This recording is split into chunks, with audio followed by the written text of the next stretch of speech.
afternoon. Good afternoon. So, is your dog refusing to come back to you when you call them? Oh, I know the struggle. I know the struggle. But I'm here to share with you another fun game to help them like so excited to come back to you when you call them. My name is Linda Kwan, and I am the owner and trainer at WowBowWow. We specialize in working with pet parents, with puppies and adolescent dogs. We help them by understanding their dog, so training becomes easier. So I know you're out there. You have those dogs that refuse to come to you. So I want to ask, is it when you are in your backyard and you're ready to go back in and you're asking them to come to you? Is that when you're struggling?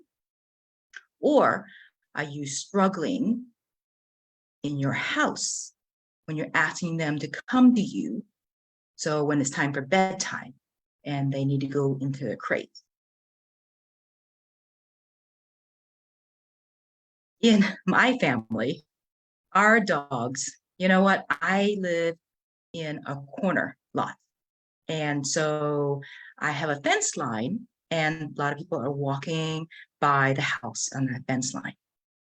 And my dogs will go over to the fence line and the gate and bark through the gate at the dogs, people that are walking by. It's mostly because of the dogs, not because of the people. So we practice this recall when they start doing that, because I'm trying to minimize them practicing that. And this morning, oh my God, I had such a beautiful recall with them, with even all that distraction. So is your dog not able to come back to you? Are they not listening to you when there's a lot of distractions? Or maybe, does your dog not understand what you're asking them to do? That could be a big possibility too.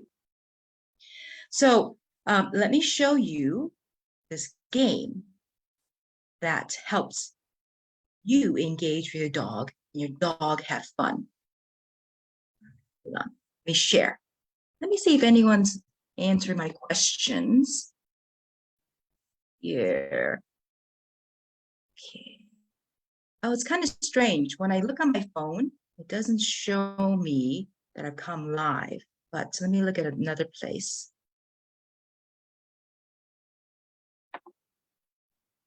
Okay, I don't see anyone on with me. If you come back and watch us, in the replay, just hashtag replay, and you can still answer my questions. So what kind of places or situations your dog's not coming back to you? Or could it be that they don't know the cue very well? Or fourth option was maybe they're distracted. Maybe there's too much going on. Let me get back to us. Share. Now I'm back here, and I'm going to share.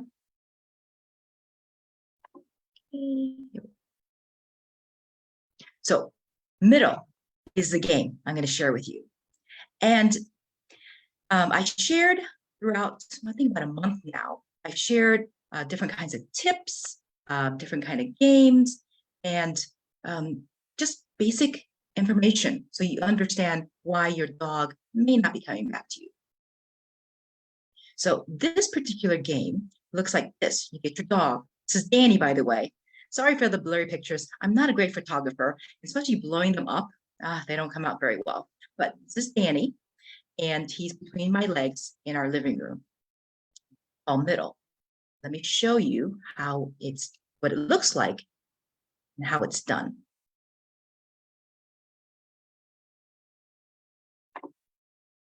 Okay. So in order for the dog to come between your leg, a lot of times I start with asking the dog to come to your side, holding it.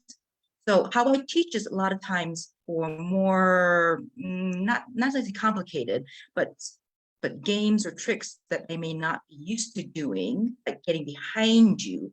For example, most of the time when we train, what do? We train our dogs in front of you, right?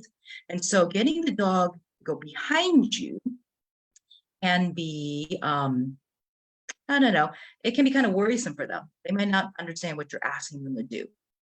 So in the beginning, what I did, what you saw, was me asking Danny to just go to right past my right and repeat that a couple. And then I asked him to come the third or fourth time, start working on coming between my legs, coming more behind me. And then I lured him through my legs.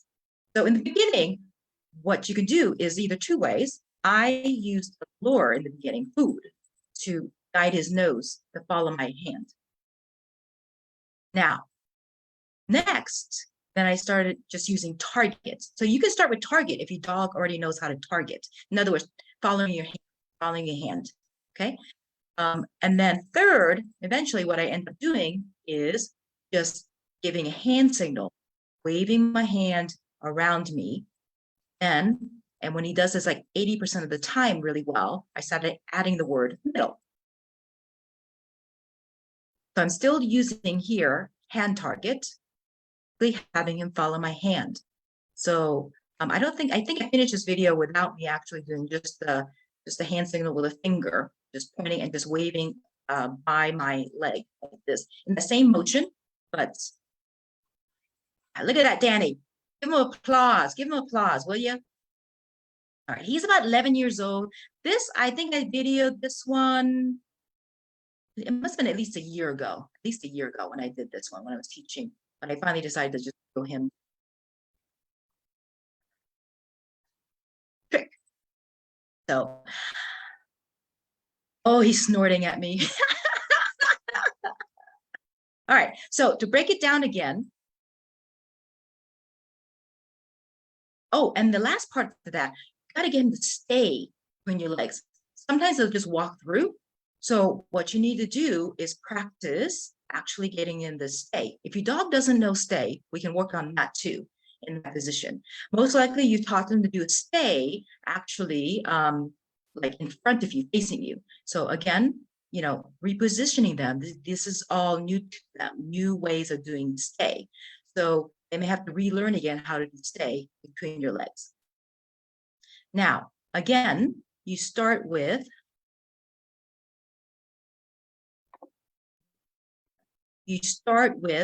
the either treats or using hand targets, leading them to your calf area, right about there in the beginning, just to get them used to moving in that direction for you. And then when they're doing that really well, then you can start moving them behind you. And if you can, trade the treat, if you have a treat, if you're using a treat to lure, pass it through your leg to the other hand, and then lead them forward, their head right between your legs, a little bit forward. And you know what I like to add sometimes? I like to add lifting the treat up a little bit so they look up at you when they finish. Anyway, you can add those smaller steps if you want, but the basic middle is them coming around you and then going in between your legs and stopping in between your legs. So isn't that kind of cool trick to teach your dog? Now, some people have gone further, and with that, then the human starts moving, walking, and the dog is supposed to stay between their legs at the same pace as the human is walking. Now, if you got a giant dog, I guess it's almost like you feel like you're riding your dog, but Danny's small. And for most medium-sized dogs and smaller dogs, this is a really fun trick to teach them. But it's not like you can't teach a bigger dog this trick either. So now, why I love teaching tricks and games to humans is because they light up when I say, do you want to teach your dog a trick? The humans light up. Now, I'm going to tell you a little secret. How you teach a trick or play a game is the same way you teach a dog to sit or loose leash walking. But human lights up. And what happens is that training session becomes a fun play session. So I want you, when you work with your dog, not to be such a drill sergeant. And I'd rather you have the mindset that this is a fun game and playtime that you are having with your dog.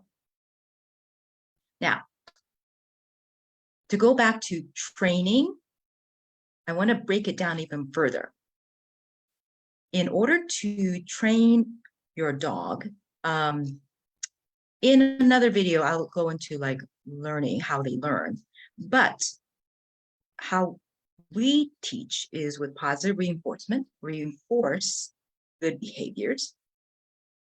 And there is something else we called, negative punishment, but it's not punishment as we consider in layman's terms. Oh, Jill wants to join us here. Jill's my lab. So it's more like not giving them attention until they stop a certain behavior we don't want them, like jumping. So instead of giving them attention when they have the two paws up on you, is basically like turning your back on them or ignoring them until they give you the behavior you want, which is most likely wanting them to be standing on all four. Then you reward them. Okay. So positive reinforcement is the way of training that we use in our programs. But with that, I want you to be having fun with your dog. I mean, we may be using positive reinforcement methods of training, but when you're having fun, your dog knows you're having fun and is enjoying their time with you. And, of all things, we're all busy, right? So we don't have a lot of time to spend with our dog necessarily. A lot of times we're working, even at home. I'm working many hours at home, and I'm not giving them attention for hours on end. And then I stop and we will go do some playing or some training. But, in reality, we're having playtime engagement, right? So I want you to approach the training in that way. Now, with that in mind, for the training sessions, I want you to have them short periods, maybe, 10 to 15 minutes tops at it. And for each step you are teaching a dog, and some things you may have to break it down into smaller steps, like this particular trick. Okay. Some things you can do it in one activity, one action, right? But in some things you may have to break it down. But in order to go to the next level in training, what I want you to do is keep this in mind, that you want about 80% like before you move on to the next level. So think in this terms. Do a specific activity or cue. Good girl, Jill. Nice looking at me. Very good. Is to maybe do it 5 times. And if they are only successful, maybe 2 times, 1 or 2 times, that means it may be a little bit too hard for them or they're not understanding you. Like I mentioned, one of the reasons they may not be coming back to you is because they don't understand what you're asking them to do. So you may have to think about taking it back a step, breaking it down a little bit further. Now, if they're doing it 3 out of 5 times, well, then, the next session, do it at the same level again. If they're doing 4 or 5 times really well, then consider going up to the next criteria. Okay. So these criteria levels, you may have to take smaller steps or larger steps or leap and bounds, right? And same with training with regards to locations. Remember we talked about distractions. So if they're too distracted out in the backyard or on your walks, tell me, Does your dog even look at you? If they can't look at you or won't look at you or smelling the ground, how are you going to get a recall, right? So keep those things in mind. Working, in a quiet place in the beginning, so they know the basics. You can get the 4 out of 5 easier, right? And then thereafter, you can start working with distractions, leveling it up, maybe in the backyard, for the next level of distraction, or even in the house, doing these with like other kinds of noises or people making uh people making calling your dog from other rooms while you're trying to keep your attention, all kinds of distraction. We can talk about that more later. But begin where your dog can succeed 4 or 5 times in a set of 5 tries. And then, give them a break and then do another set of 5, see how they're doing. Okay. So that's another tip on how to even gauge success in your training with your dog. Give you a little breakdown. Now, as I've mentioned, I've been on here about 4 weeks talking about recall, giving you suggestions, on why they may be having problems not coming to you when you ask them. Some fun games that you could be playing with them. And so this Saturday, I would love to see you guys face to face. Well, it's going to be a Zoom, but be able to talk to you and talk to you about what has been working for you, what may not be working for you, how I can maybe help you tweak things. And I have more information to share with you. I mean, these short videos, right? You can only do so much. So on Saturday, this Saturday, the 23rd at noon, I'm in Southern California, so it's Pacific time. Come join me. So if you've been following or seeing some of these, put a 1 and let me know that you've been following me and that you've been trying and what you've been trying. And also, your dog's name. Some of you have come on here and asked for your dog's name and you shared who they are and what you're going to try out. So if you have been following me and trying out some of these things, put a 1 and tell me what's been going on. If this is the first time you're seeing me, well, welcome. Thank you for joining us. I put a 2 and, let me know where you're coming from and tell me your dog's name. So hopefully I will see you Saturday. I will be on Zoom, so I'm going to share the link here. So look for it. And then I'm going to try to stream it into this particular page also. So, but I'm not sure yet. I'm not sure if I can, if I'm going to ask the humans that join me if they want to or not to day of, because some people may not want to be in public, and that's fine. And they're going to be there with me on Zoom, so I'm going to defer to them whether we go live in the actual page. All right. So it would be really great if you do join me in person and I get to meet you. I want to see how your dogs are doing. And because I really want you to understand your dog and learn this particular cue, because recall is so important.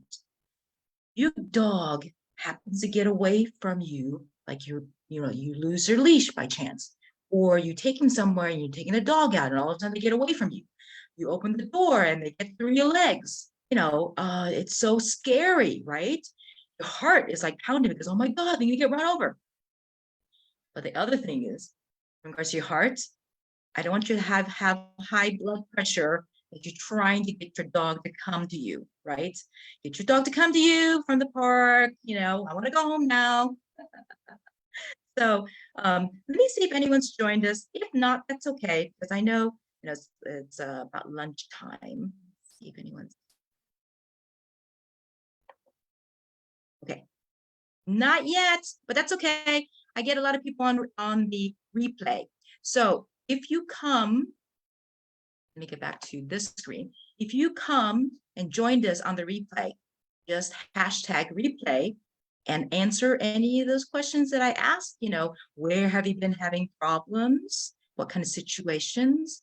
Why do you think your dog is having problems? Is it because they don't know it? Maybe it's too many distractions, or maybe when you call them, they're worried the fun is going to end. And so I want to say good afternoon and have a great Tuesday.